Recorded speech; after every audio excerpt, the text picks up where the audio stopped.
Maintenant qu'on a appris comment se sert de la méthode find pour chercher un élément à travers le modèle en utilisant l'idée, la prochaine chose à faire, c'est que lorsqu'un utilisateur veut aller sur la page des détails, on puisse lui envoyer l'envoyer plutôt sur une nouvelle route et sur cette route afficher les détails de l'élément qu'il souhaite consulter. Donc ici, il va falloir ici qu'on crée ici une nouvelle méthode pour afficher cet élément-là. Donc ici, on a déjà la route qui permet de faire ça. Et là, ici, plutôt, ici, on doit retenir ici une nouvelle vue plutôt que de créer une méthode. On doit ici retenir une nouvelle vue. Donc, pour retenir ici une nouvelle vue, on va ici faire un return de view. Et on va dire que cette vue se trouve à l'intérieur. Donc, on l'a fait ainsi. Et là, on va appeler, on va dire que là, au niveau des vues, on va créer un dossier article qui va permettre de contenir tous les fichiers des articles. Et à l'intérieur de ce dossier article, on va créer un nouveau fichier qu'on va appeler show.blade.php. Et on va utiliser ce fichier show.blade.php du dossier article pour afficher les détails d'un article. Donc, au niveau de l'article contrôleur, on va vouloir appeler ici cette vue-là.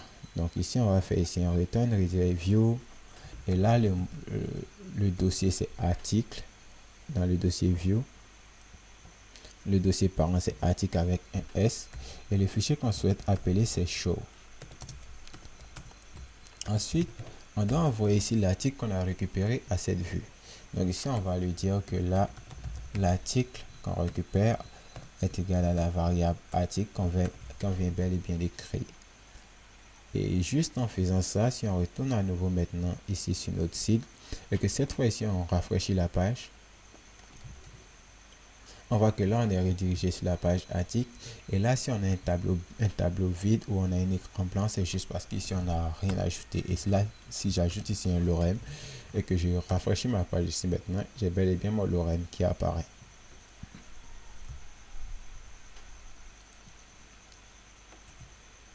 Ok, maintenant que nous avons passé ici l'article à la page show.blade.php, c'est l'heure de l'afficher.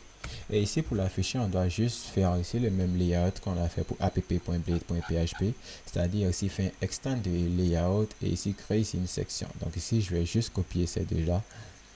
Et au niveau de show.blade.php, je vais juste le coller. Et là, ici, je vais faire ici un section. Et cette fois-ci, on enregistre et qu'on rafraîchit. Je pense que là, le layout est dans un autre dossier. Donc là, c'est bon maintenant pour le chemin. Et là, cette fois-ci, si je mets mon lorem, je pense que là, tout sera pris en place parce que là, j'ai fait ici un extend sur le layout app.php.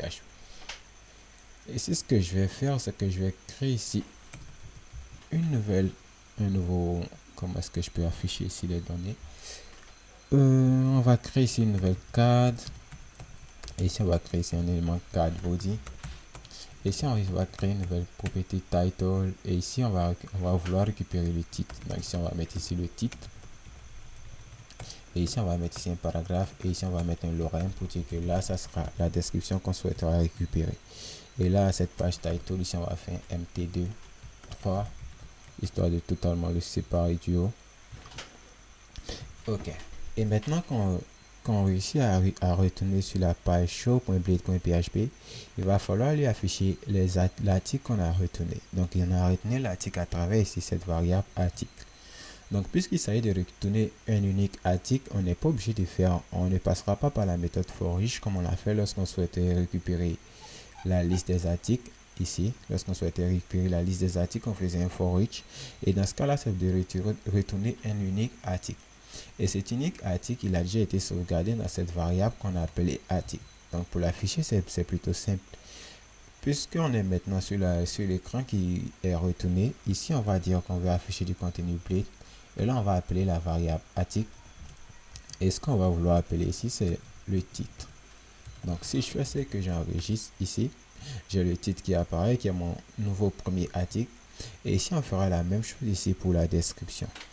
Donc pour la description, ça sera aussi de l'article.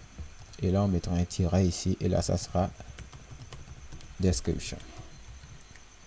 Et là, cette fois ici, on rafraîchit, on voit qu'on a le titre qui apparaît et la description qui apparaît. Ensuite, ici, on va faire ici une nouvelle propriété qu'on va dire que là, ça sera ici un cas footer. Et là, on va juste mettre ici un bouton. Et là, ici, on va mettre ici un bouton éditer. Et à ce bouton, on va lui donner une classe. Et là, ça sera button info. Et ici, on va créer un autre bouton qu'on va appeler le bouton supprimer. Donc ici, on dira que là, on aura deux boutons en bas de chaque article. Et là, on aura supprimé. Et là, pour ce bouton, on dira que là, on aura le bouton info. Et là, ça sera bouton danger.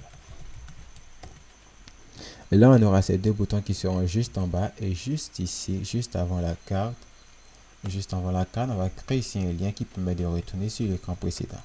Donc ici, on va faire un retour. Et là, il va pointer sur slash.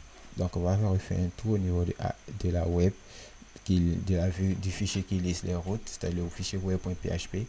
Et là, on va vouloir retourner sur simplement slash accueil.